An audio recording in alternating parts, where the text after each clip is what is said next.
I'm going to provide a graph and then identify the turning points. The turning points is when it goes from increasing to decreasing, or vice versa, decreasing to increasing. And then from those turning points, we're going to identify them as relative or absolute extrema. So remember, relative could also be referred to as a local or relative maximum or minimum. So it's a low or a high point, just not the highest point in a graph or the lowest point.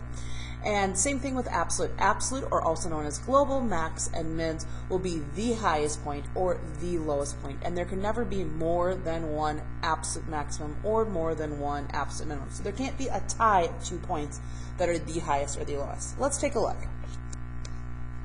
So turning points would occur here. And let's count. We have 1, 2, 3, 4, 5, 6, 7, 8. So at negative 8, 3 would be a turning point. 1, 2, 3, 4. At negative 4, negative 6 would be a turning point. At positive 1, positive 7 would be a turning point. 5, 0 would be a turning point. And 8, 4 would be a turning point. Now let's go back to these specific turning points and let's identify them as relative or absolute max or mins. Now on this particular graph, we have one point that stands out as the absolute maximum. So this would be the absolute maximum point, and I'd identify it with an ordered pair. There is no absolute or global, as it could be stated, minimum. Why is that? Because these arrows tell us that it continues to go down with no limit. So as it goes to the right and to the left, it's going down, it's never stopping, so we cannot identify the lowest point on the graph. So yes to an absolute or global maximum, and we would use the ordered pair to identify it, but again, no absolute minimum. These would be referred to as local or relative maximum, local or relative maximum, and likewise local or relative minimum, and local or relative minimum. Here's a fun fact, if you did not know this, an nth degree polynomial function. So we're provided with a polynomial. Remember, when we look at the exponents on a variable, they have to be positive numbers. They cannot be negative, and we can't have variables in exponent position to be a polynomial. So fun fact, an nth degree polynomial function will have at most n minus 1 turning point. So if I provided you with this random polynomial, I know that at most there would be 4 turning points. And again, if that word turning point, that phrase is confusing to you, again, turning point is when we go from increasing to decreasing or decreasing to increasing. It's that point where it changes direction. We're going to jump into the remainder theorem, the factor theorem, and the fundamental theorem of algebra. So I have provided us with this general polynomial function, and we're going to use the remainder theorem to evaluate p of 2. Ultimately, this is what it means. Back in freshman year, you would take 2, you would substitute it in for an x value, and you'd come up with a y value. Let me demonstrate. This may be how you learned how to do it freshman year. 2 times, so I'm going to plug in 2 to the 5th power, minus 3 times 2 to the 3rd power, plus 4 times 2 squared, plus 2 minus 4. And if I plug that in all right, I get an answer of 54. And I could represent this correctly like this. But now this year we learned about the synthetic division. So I'm going to put a 2 out front, and I need to make sure that everything's accounted for. So it's going to go 5. Oh, there's no 4. So I need to replace it with a 0 in that space. 3, 2, 1, and 0. What am I counting out? To the 5th power, there is no to the 4th, to the 3rd degree, 2 degree, 1 degree, and 0. Okay, ready to get started, and I want to know what is the remainder. So I always refer to this as the mama method, because it's multiply, add, multiply, add, multiply, add, and it all goes back to this number. So I drop down the first number, and then it's multiply, add down, multiply, add down, multiply, add down, multiply, add down, and multiply, that would be 58, and add down would be 54. And we see we get the exact same answer. And now we could go ahead and we could try it with the negative 2. I'm going to press pause. You go ahead and try it. So let's complete this together. We drop down the first number, and I'm using synthetic division to do this. I'm going to multiply and add down, multiply and add down, multiply and add down, multiply and add down, multiply and add down. So p of negative 2 is equal, we have a remainder of 18. All right, let's get started and let's try another one like this using the remainder theorem. Let's evaluate when x equals negative 3. So I'm going to put negative 3 down, make sure everything's accounted for. So that's to the 4th, to the third, to the second, to the first, and to the 0. This is x to the 0. This will be my remainder. I drop down. I'm going to multiply and add together. Multiply and add together. Multiply and add together. Multiply and add together. What does this mean? If this is true, it means this is the solution to the system. So it means that x equals -3 is in fact, it's a 0 and it's an x-intercept. So I know that I can now use, if I want to use the factor theorem to rewrite this, let me grab another piece of paper. I know that one of the factors of this would be -3. So if I wanted to figure out how could I rewrite this, I know that x plus 3 is one of the factors. Now, what else could I do? Well, let's take this remaining part right here. Let's see, what can we do with it? So I'm going to rewrite this right now. This has no x's, 1x, 2x, and 3x. 3x, 2x, 1x, and no x. Okay, let's see, can I factor by grouping? Maybe, maybe not. If not, I'm going to test some other numbers and we'll talk about that. Well, I recognize these two terms both have an x squared. So I'm going to factor out an x squared. I'm left with 2x minus 1. Let's make sure I don't make any mistakes. It looks good. And then I'm going to write down 2x minus 1. What times 2x is a -8x? It'd be a -4. That's -8x, and that's a +4. Okay, awesome, it's working. They both contain a 2x minus 1. In front of the first is x squared, and in front of the back is a -4. And I know that this breaks apart into x plus 2 and x minus 2. So back up here, I can rewrite this using the factor theorem into 2x minus 1, x plus 2, and x minus 2. What does this tell me? This also tells me where I can find the x-intercepts on the graph. They can be found at +2, at -2, at -3. And if I set this equal to 0 and I solve, I add 1 to the opposite side and I divide, I end up with x equals a +1/2. So -3, +1/2, -2, and +2 would be the x-intercepts of this original function. Right, so now, just as a quick reminder, this is called factor form. One more time, this is called factor form, and it is equivalent, I just lost that piece of paper, and it is equivalent to this original function. This is in standard form, and this is in factor form. All right, so let's build upon this, all things that you've done before. I tell you that we are going to want to write an equation of a function that is degree 4, okay, leading coefficient 3, and we have the following zeros. Now, the good part is it's going to be in factored form. That's what it wants. So, x minus 5, x plus 1, x minus the square root of 7, x plus the square root of 7, and the leading coefficient is 3. We're going to call this f of x. Now you may see on a graph, this is okay for me, but you may see on a graph, and again I would be fully accepting of this, we can see if we multiplied across we'd have 4x, x to the 4th, excuse me. But you may see in a graph that they don't want to leave them in this form. I'm completely fine with this, but they may choose to go, okay, x squared, the inside and the outside are added to inverses, they cancel out, and I have minus a negative times a positive. 7 times 7 is 49, so x squared minus 7. They may rewrite it like this if you're looking at a multiple choice test. That should be a subtract 7. To me, in factor form, I know this is equivalent to this, and to me, they're both fine. And let's take the function h of s and let's put it into factored form. How can we go about doing that? Let's see here. Well, I do recognize that all of these are divisible by 3. I'm going to factor out a 3. 1x cubed plus 4x squared minus 1x minus 4. And then I can factor out an x squared, x plus 4. Let's make sure I did that right.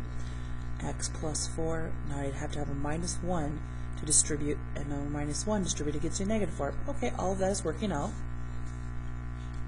They both contain an x plus 4, and then in the front of the first and in front of the second. Remember, I'm using factoring by grouping to do this. Now, this breaks into x plus 4, x plus 1, and x minus 1. this is factored form. If I graph this on a calculator, it would be equivalent to this top. So this has x-intercepts at -4, -1, and +1. Alright, so we are going to completely factor the function below, and then we're going to list all of the zeros. Excuse me. Alright, so here we go. It's nice because it's already in this factored form. X minus 2 equals 0. I add x to the opposite side. Alright, we have 1 0 as x equals 2. In fact, not only is it a 0, it's also an x-intercept. Then I have x squared minus 3 equals 0. I'm going to add 3 to the opposite side, taking the square root. I have both positive square root of 3 and negative square root of 3. So these two are not only zeros, they're also x-intercepts. Alright, add 81 to the opposite side, take the square root. I get x equals 9 and -9. Not only are both of these zeros to this function, they're also the x-intercepts. Lastly, I'm going to subtract 4 to the opposite side, take the square root, and I have two answers. Can't take the square root of a negative. The I comes out front, and the square root of 4 is 2. Now, yes, these consist as being part of the zeros, but they're not x-intercepts because they're imaginary. Alright, a little more complicated here, but we're going to do the same concept. We're going to completely factor it, then list all of the zeros. So I'm going to start with this portion. What multiplies to equal +10 combines to give us a -11. -10 and -1, and most of you have decided you like the AC plus B method, so although I would do it differently, I am going to explain it using that method. Alright, factoring by group, we can factor out a 5x, and I'm left with x minus 2. -1 times x and -1 times -2. So I have 5x minus 1 and x minus 2. Now that comes from this portion.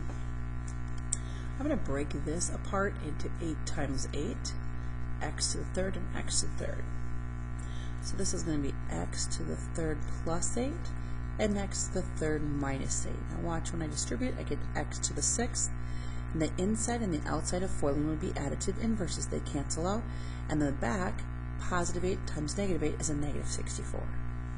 Now, if you remember, this can be broken up into,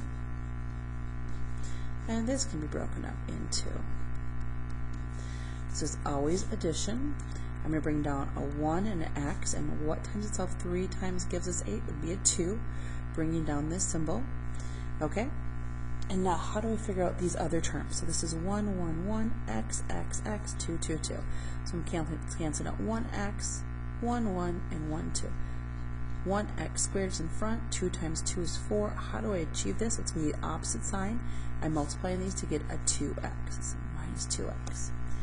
Same concept in back. I have a 1x minus 2 this time. So I have a 1, 1, 1, x, x, x, and 2, 2, 2. 1 times 1 is 1 with an x squared. 2 times 2 is 4. And then in this position, it's going to be opposite of this symbol, so a plus sign. And 1x times 2 is 2x. So at this point, I have 5x minus 1, x minus 2, 1x plus 2, x squared minus 2x plus 4, 1x minus 2, and 1x squared plus 2x plus 4. Oh my goodness. Let me move this down so you guys can see. Well, I do see right here a multiplicity of 2, so I can rewrite this as 5x minus 1. Now there's 2 of those, x minus 2 quantity squared, and x plus 2. So I've taken care of these. And then I have x squared minus 2x plus 4, and x squared minus 2x plus 4. Oops. All right, we're going to take it one step further now. Have to identify the zeros. And so to identify the zeros, I'm going to take at 5x minus 1, set it equal to 0 and solve. I add 1 to the opposite side, I divide by 5, and I get x equals 1/5. Same concept here. I'm going to take x minus 2 and set it equal to 0. I add 2. So x equals 2. And that's a multiplicity of 2 because it's occurring twice, right? Here, x plus 2, set it equal to 0, add to the other side, and I get a -2. And now if I come over here, this isn't factorable. It doesn't mean that I can't solve it. It means I need to use the quadratic formula. So I have negative b, so negative 2 plus or minus the square root of b squared, so negative 2 squared is 4, minus 4 times a times c, all divided by 2 times a. Two negatives make a positive. 4 subtract 16 would be negative 12 all over 2. That's not a 72, it's a negative 12. Now I know the negative sign comes up front, and 12 can be broken into 4 and 3. So 2 plus or minus 2i square roots of 3 all over 2. And this 2 needs to be shared with both the left and the right. So it's like 2 over 2 plus or minus 2 over 2i square roots of 3. Alright, so I have 1 plus 1i squared of 3. I can write that, by the way, better as just 1 plus square root of 3i. Okay, and I have 1 minus the square root of 3i. Okay, so we're thinking about zeros. If we're thinking about zeros, a 0, a 0, a 0, a 0, a 0, and a 0. But if we're thinking just x-intercepts, what do we see on the graph? We'd only see these in a Cartesian plane because they're real. They don't have an imaginary part to them. Let's do the same concept over here. So x equals negative b plus or minus. We're going to see the same value inside. 4 minus 4 times 1 times 4, all divided by 2 times 1, which is 2. So x equals negative 2 plus or minus the square root of negative 12 over 2. X equals negative 2 plus or minus I square root of 4 square root of 3 all over 2.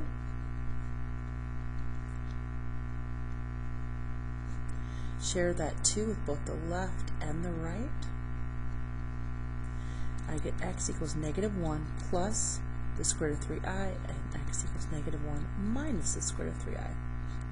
Okay. Here are all of the zeros. All of the zeros. 1, 2, 3. Really, we don't count them twice because there's multiplicities too. So 1, 2, 3, 4, 5, 6, and 7. Wow. So 7 of them. Now, how many of them would just be considered x-intercepts? Just the real portion. So we'd have 3 x-intercepts that we could see within this graph. All right. So now, if we need to write this into correct factor form, now that I know all the zeros, I can work backwards here. And so let's get started here. So to write this in correct factor form, I'm going to write, here's the first one. So this part is going to be x subtract 1/5, x subtract 2 squared, x subtract a negative 2. Okay. Should have more room here. Should have written a lot smaller. X subtract 1 minus the square root of 3i. I'm going to keep going here. This one, x subtract 1 plus the square root of 3i. X subtract negative 1 plus the square root of 3i. And x subtract negative 1 minus the square root of 3i. Okay. Now, this bottom part is going to pop up, and so if I can write small here, I have 5x minus 1, x minus 2 quantity squared, x plus 2. Now, when I distribute this, I get x minus 1 plus 3 square root of 3i. Here, when I distribute, I get x minus 1 minus the square root of 3i, x plus 1 minus the square root of 3i, and finally x plus 1 plus the square root of 3i. This is factored form a lot. Right, now in this next part, we are being asked to write an equation of a polynomial function with real coefficients and with the least degree that has the following. So let's start with this first example. Alright, so I can see that we have, let's call this f of x. We have the following roots or zeros. Those are interchangeable terms. And so we would have x subtract negative 4 Now, if you've forgotten, with complex roots, they always come in pairs of 2. Always comes in pairs of 2. So for an example, if we have a 2i, I can promise you there's going to be a negative 2i. If we have an x plus 1, I know there's going to be, if we have a 3 plus i, we are going to have a 3 minus i. So even though this isn't given, it has to be assumed, because with roots of complex roots of polynomial functions, they always come in pairs, and we can see the difference here, right? They're conjugates of one another. The front and the back is exactly the same, but the sign in between is different. So I'm given only this, but I have to assume then x minus 3 plus i. So this is what I'm given, but I know they come in pairs, imaginary roots. So x minus 3 minus i. That I'm going to distribute this negative sign. And my final answer here is going to be x plus 4, x minus 3 minus I, x minus 3 plus I. All right, let's try the next example. We'll call this function g of x. So x subtract, I'm given a real root of 2, and then I'm given an imaginary root of 5 minus I.